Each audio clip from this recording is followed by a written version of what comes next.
माधवल धाम मणिपुरट पट सुघटत नाना भांति सिय निवास सौंदर्य सधन शोभा किम कही जाति।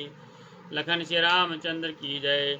उज्ज्वल महलों में अनेक प्रकार के सुंदर रीति से बने हुए मणिजड़ सोने की जरी के पर्दे लगे हैं। सीता जी के रहने के सुंदर महल की शोभा का वर्णन किया ही कैसे जा सकता है। सौभाग्य द्वार सब कुल से कपाटा भूप भीर नट मांगद भाटा बनी विशाल बाज गजशाला है गए रथ संकुल सब काला। राजमहल के सब दरवाजे सुंदर हैं जिनमें वज्र के मजबूत अथवा हीरे के चमकते हुए किवाड़ लगे हैं। वहाँ मातहत राजाओं नटों मागधों और भाटों की भीड़ लगी रहती है। घोड़ों और हाथियों के लिए बहुत बड़ी बड़ी घुड़सालें और गजशालाएं बनी हुई हैं जो सब समय घोड़े और हाथियों और रथों से भरी रहती हैं। सूर सचो से नप बहुतीरे नप गह सर से सदन सब कीरे पुर बाहिर सर सर त समीपा उतरे जह तह विपुल महीपा। बहुत से सूरवीर मंत्री और सेनापति हैं। उन सब के घर भी राजमहल सरीखे ही हैं। नगर के बाहर तालाब और नदी के निकट जहाँ तहाँ बहुत से राजा लोग उतरे हुए हैं। देखी अनूप ये के अमराई सब सुपास सब भांति सुहाई। कौस के कहो मोर मनुमाना यहाँ रहे रघुबीर सुजाना। वहीं यामों का एक अनुपम बाग देखकर जहाँ सब प्रकार के सुबीते थे और जो सब तरह से सुहावना था, विश्वामित्र जी ने कहा, हे सुजान रघुबीर, मेरा मन कहता है कि यहीं रहा जाए। भले ही नाथ कहे कृपा निकेता उतरे तह मुनि वृंद समेता। विश्वामित्र महामुनि आए समाचार मिथिलापति पाए। कृपा के धाम श्री राम जी बहुत अच्छा स्वामीन कहकर यही मुनियों के समूह के साथ ठहर गए। मिथिलापति जनक जी ने जब यह समाचार पाया कि महामुनि विश्वामित्र आए हैं, संग सचिव सुच भूर बट भूसर बर गुर ज्ञाति। चले मिलन मुनि नाय कहे मुदित राव यही भांति। लखन श्री रामचंद्र की जय। तब उन्होंने पवित्र हृदय के मंत्री, बहुत से योद्धा, श्रेष्ठ ब्राह्मण, गुरु और अपनी जाति के श्रेष्ठ लोगों को साथ लिया और इस प्रकार प्रसन्नता के साथ राजा मुनियों के स्वामी विश्वामित्र जी से मिलने चले। कीन प्रणाम चरण धरि माथा दीन आशीष मुदित मुनिनाथा। वे प्रबंध सब सादर बंदे जानि भाग्य बड़ राउ आनंदे। प्रजा ने मुनि के चरणों पर मस्तक रखकर प्रणाम किया। मुनियों के स्वामी विश्वामित्र जी ने प्रसन्न होकर आशीर्वाद दिया। फिर सारी ब्राह्मण मंडली को आदर सहित प्रणाम किया और अपना बड़ा भाग्य जानकर राजा आनंदित हुए। कुशल प्रश्न कहे बारहि बारा। विश्वामित्र नृपहि बैठारा। तही अवसर आए दो भाई। गए रहे देखन फुलवाई। बार बार कुशल प्रश्न करके विश्वामित्र जी ने राजा को बैठाया।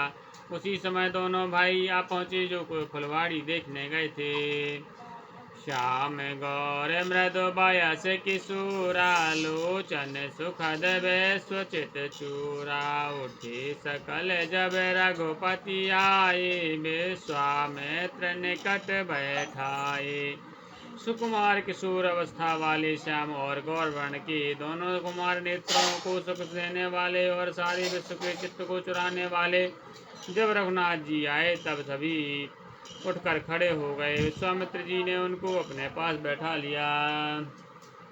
भय सब सुखी देखे दो भ्राता। बारी बेलोचन पुलकित गाता। मूरत मधुर मनोहर देखी। भयो विदेह विदेह विसेखी। दोनों भाइयों को देखकर सभी सुखी हो गए। सबके नेत्रों में जल भर आया। नेत्रों में जल भर आया, प्रेम के आंसू उमड़ पड़े और शरीर रोमांचित होता राम जी की मधुर मनोहर मूर्ति को देखकर विदेह जनक विशेष रूप से विदेह देह की शुद्ध बदबू रहित हो गए। प्रेम मगन मनो जान नृप करी विवेक धरि धीर, बोलो मुनि पद नाय सिर गद गद गिरा गंभीर। लखन श्री रामचंद्र की जय। मन को प्रेम में मग्न जान राजा जनक ने विवेक का आश्रय लेकर धीरज धारण किया और मुनि के चरणों में सिर नवाकर गदगद गंभीर वाणी से कहा, कहा हो नाथ सौंदर दो बालक, मुनि कुल तिलक की नृप कुल पालक, ब्रह्म जो निगम नीति कहे गावा, भय विष धरि की सोई आवा। हे नाथ, कहिए ये दोनों सुंदर बालक मुनिकुल के आभूषण हैं या किसी राजवंश के पालक, अथवा जिन्होंने वेदों ने नेति नेति कहकर गान किया है, कहीं वही ब्रह्म तो युग रूप धरकर नहीं आया है। सहज विराग